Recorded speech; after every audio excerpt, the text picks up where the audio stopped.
right, let's jump right into this. Today, we are not just dusting off some boring historical footnote. We are cracking open the files on history's absolute ultimate unsolved mystery. We're talking about a cold case that has completely captivated the human imagination for over 2,000 years. The mystery of Atlantis. I absolutely love diving into stories like this in our explainer today because it really forces us to confront the ghosts of our past. So let's open up the case file. To start off, I want you to just imagine something with me for a second. Picture waking up in unprecedented wealth. You can almost see the sunlight bouncing off these massive gold-domed temples. You can smell exotic spices drifting through these wildly crowded, booming markets. You are walking the streets of a civilization at the absolute peak of its global influence. A place where art, philosophy, and engineering have all converged into a literal utopia. But then, the chilling reality hits. Because by nightfall, it's gone, completely gone. And the crazy thing is, this glorious city wasn't slowly conquered by some rival empire pushing across its borders. It wasn't gradually abandoned because of a 100-year drought. No, in the blink of an eye, the earth tore open, the sky went pitch black, and this absolute pinnacle of human achievement was entirely swallowed by the descending waters of the sea, just erased. And honestly, that brings us to the central question we're exploring today. For over 2 millennia, explorers have literally dedicated their lives, and in some cases, lost their entire fortunes, obsessively searching for this ghost city. So we gotta ask, was Atlantis a real physical place that suffered a catastrophic, violent end? Or was it only a masterfully crafted story designed to teach us a moral lesson? Or, hey, does the truth actually lie somewhere in between? Let's look at the evidence. Let's start with part 1, Plato's ancient blueprint, the sole witness. You know, every good cold case needs a witness. And for Atlantis, our primary and really our only original source is the ancient Greek philosopher Plato. He first wrote this story down on scrolls around 360 BCE, essentially leaving us the original blueprint of the lost city. But what makes Plato's account so incredibly compelling is that he didn't just frame this as some vague, magical land far, far away. He dropped a very specific geographical breadcrumb. He described a wealthy island civilization located entirely beyond the Pillars of Hercules. He was pointing to a definitive spot on the map, which instantly gives the narrative this tantalizing sense of reality. Now, in the ancient world, the Pillars of Hercules was basically the geographical name associated with the Strait of Gibraltar. And to really understand why this matters, you have to realize that to the ancient Greeks, this strait was effectively the edge of the known world. Sailing past it was a terrifying thought. So Plato is essentially telling his audience, hey, to find Atlantis, you have to bravely sail completely out of the known, comfortable Mediterranean Sea and head out into the vast, churning, unknown waters of the Atlantic Ocean. Moving on to part 2, Anatomy of a Utopia, the evidence of greatness. If we're treating this like a real investigation, we need to know exactly what was lost.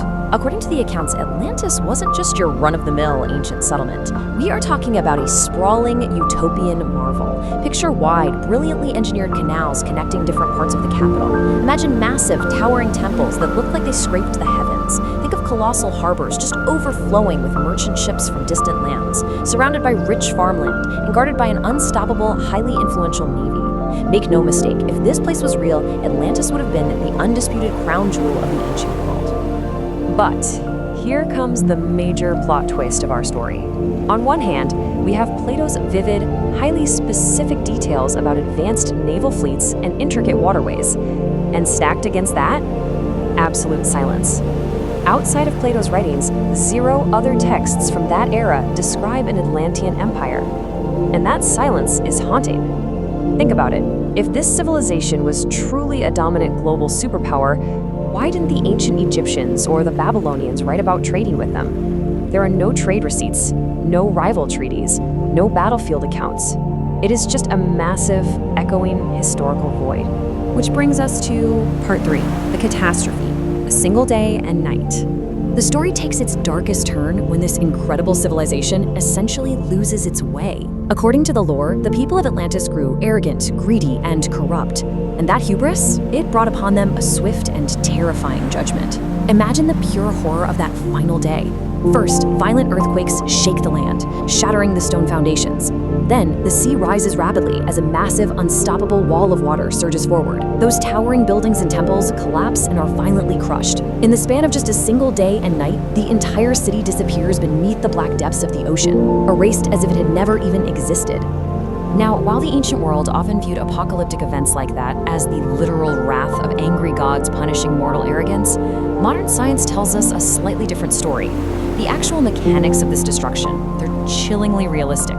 We know for a fact that entirely possible natural disasters, like powerful earthquakes, massive volcanic eruptions, and devastating tsunamis, have instantly destroyed real, thriving coastal settlements throughout human history. So while the city of Atlantis itself remains hidden, the terrifying way it supposedly died is an entirely possible, well-documented force of nature. Let's look at part 4, the Santorini connection, the prime suspect.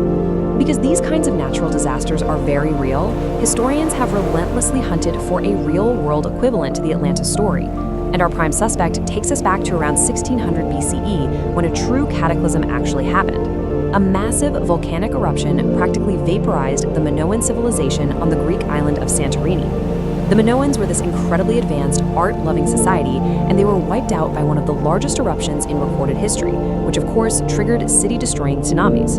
Now jump forward over 1,000 years to 360 BCE, when Plato finally writes his story. A lot of experts believe the horrific reality of Santorini mutated through generations of a historical telephone game, growing in scale and myth, until it ultimately inspired Plato's tale. And today, the search for the truth continues. Yet, the Santorini theory doesn't satisfy everyone. The case remains wide open. Humanity's absolute obsession with this myth has driven explorers to scour the globe. Some folks have taken that Pillars of Hercules clue literally, launching massive deep-sea expeditions right into the Atlantic Ocean. Others have searched other locations across the Mediterranean, the dense jungles of South America, the shallow waters of the Bahamas, and literally even the frozen wastes of Antarctica. People want this to be real so badly, but despite countless theories, no archaeological discovery has ever been universally accepted as the true Atlantis. And that leads us to part 5, why the legend endures, more than a lost city. So if we haven't definitively found it in over 2,000 years, why do we keep looking? Well, I think it's because Atlantis strikes at a very deep, primal fear in the human psyche. It serves as this profoundly humbling lesson that no matter how advanced, wealthy, or powerful a society might be, even the greatest civilizations can completely disappear. Plus, we know our search isn't totally baseless. Remember, legendary cities like Troy were considered pure myth for centuries before explorers finally dug them out of the dirt. There's a saying, history never truly disappears. It only waits to be discovered. And that thought right there is the absolute pulse of this entire mystery. Whether Atlantis is just an exaggerated memory of the Santorini disaster, or purely a philosophical legend meant to warn us about arrogance, it continues to inspire us. It drives that restless human need to explore.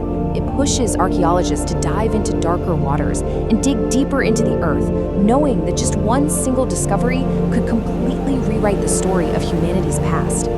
Which leaves us exactly where we started, staring into the mysterious, silent waters of our ancient past. Was Atlantis a real, dominant civilization? Was it a faded, terrifying memory of a volcanic cataclysm? Or is it simply one of history's absolute greatest stories?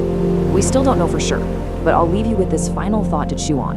Is it just a story, or is it history, sitting in the cold, crushing depths of the sea, just waiting for the day we finally find it? Keep that curiosity alive, and I'll catch you in the next explainer.